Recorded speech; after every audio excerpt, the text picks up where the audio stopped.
Iran से phone पर होगी बात, इस्लामाबाद का टाइम आउट।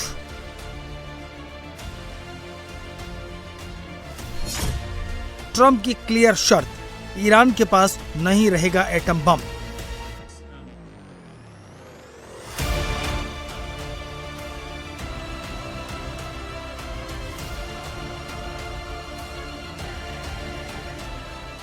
इस्लामाबाद में दूसरे राउंड की बातचीत की फिलहाल कोई संभावना नहीं है।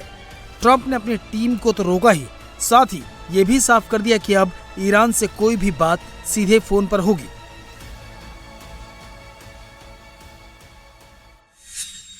You probably heard that we canceled the trip. We have all the cards. We're not going to spend 15 hours in airplanes all the time going back and forth to be giving a document that was not good enough. And so we'll deal by telephone, and they can call us anytime they want. Again, we have all the cards. They have no military left, practically. They have no leaders left. We don't know who the leaders are. Nobody knows who the leaders. I don't think they know who the leaders are, very importantly. So. Trump ने card की बात कहकर अपना दबदबा जताने की कोशिश की तो ईरान की नेशनल असेंबली के स्पीकर ने इसका जवाब दिया। एमबी गलीबाफ ने लिखा, ये कार्डों के बारे में शेखी बघारते हैं, चलिए देखते हैं। Supply card, demand card.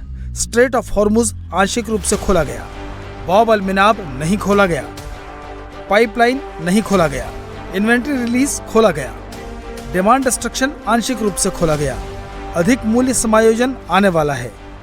यदि वे अमेरिका के लिए गर्मियों की छुट्टियां रद्द नहीं करना चाहते तो अभी इसे जोड़ें।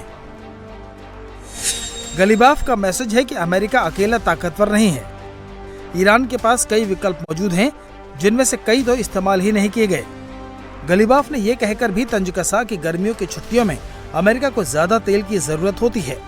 सीधे शब्दों में ईरान का कहना है कि प्रेशर बढ़ा तो असर दोनों तरफ से पड़ेगा। हालांकि ईरान 24 घंटे में 2 प्रस्ताव भी भेज चुका है। ट्रंप ने खुलासा किया कि ईरान ने हाल ही में एक नया शांति प्रस्ताव भेजा था, लेकिन ट्रंप उससे खुश नहीं थे, इसलिए उन्होंने इसे खारिज कर दिया। इसके बाद 10 मिनट के अंदर ही ईरान ने नया प्रस्ताव भेजा जो ट्रंप को पहले से बेहतर लगा। What changed from yesterday to today? Nothing. It's just that they gave us a paper that should have been better.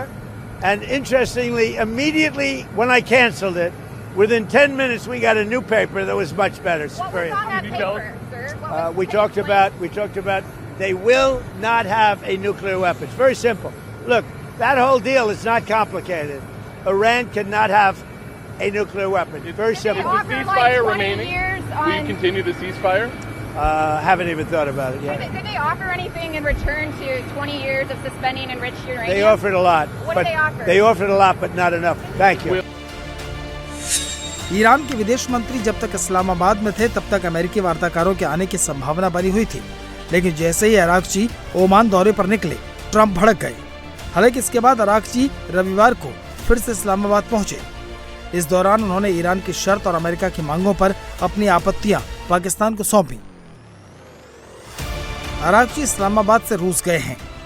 America और ईरान में बम और बारूद के धमाके भले ही रुक गए हों, लेकिन होर्मुज की टेंशन से जंग के आसार बने हुए हैं।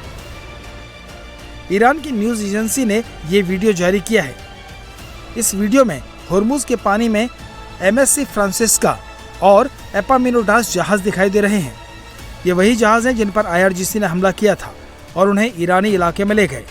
इससे पहले बुधवार को ईरान ने होर्मुज में 3 जहाजों पर गोलीबारी की और उनमें से 2 को जब्त कर लिया। दूसरी तरफ अमेरिका की नाकेबंदी जारी है। एक और सीज फायर पर अमेरिका की ईरान के साथ मीटिंग रद्द हो रही है, तो दूसरी तरफ होर्मुज में अमेरिकी नाकेबंदी और तेज हो गई है। अमेरिका ने खाड़ी में अपनी बड़ी सेना उतार दी है। ट्रंप ने USS जॉर्ज W बुश खाड़ी में तैनात कर दिया है। USS जॉर्ज W बुश के साथ साथ 6000 से ज्यादा नेवी सोल्जर और अत्याधुनिक लड़ाकू विमानों के ग्रुप के साथ USS जॉर्ज W बुश अपने साथ 6000 से ज्यादा नेवी सोल्जर और आधुनिक लड़ाकू विमानों के ग्रुप के साथ पहुंचा है, जो USS गेराल्ड R. फोर्ड और USS अब्राहम लिंकन के साथ खाड़ी में तबाही मचाने को तैयार है। बड़ी खबर, इजरायली लेबनान में हिजबुल्लाह के ठिकानों को निशाना बनाकर के एक बहुत बड़ा हमला किया। ये हमले हिजबुल्लाह ने उन हमलों के जवाब में किए गए हैं जिसमें इजरायल के एक और सैनिक की मौत हो गई थी।